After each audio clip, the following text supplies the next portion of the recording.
Well, Happy New Year. And thank you for joining me. And thank you for those of you that are made a decision to read the Bible through in 2023. Now, the book of Genesis is a book about new beginnings.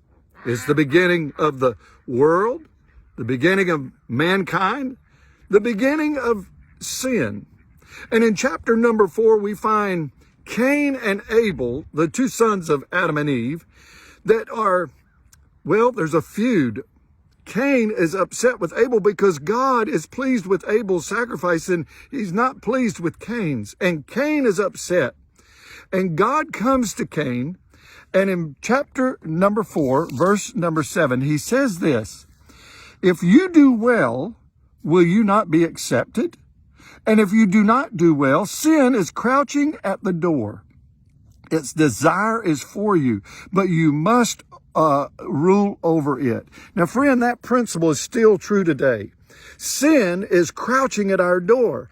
We've got to rule over it. We can't allow the lust of the eyes and the pride of life. We can't allow selfish desires to control us. We must rule over it. Now, Cain did not take God's advice. He yielded to the temptations within him and he killed his own brother.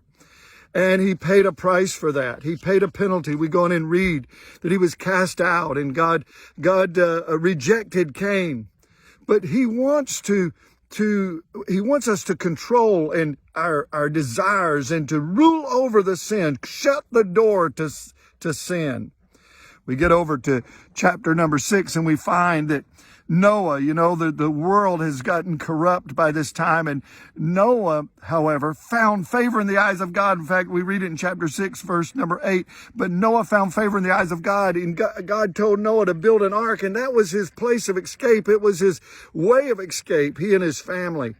And friends, if you will find favor in the eyes of God, if you'll be obedient to God, and you will find favor in the eyes of God, and you will be protected. You'll be spared the destruction that God plans to bring upon the world, and the destruction that will come to people's lives that are disobedient.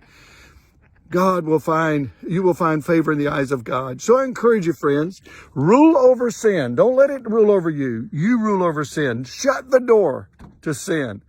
Well, God bless you. We'll look forward to seeing you again tomorrow as we look at chapter 7 to 9 of Genesis. God bless. Bye-bye.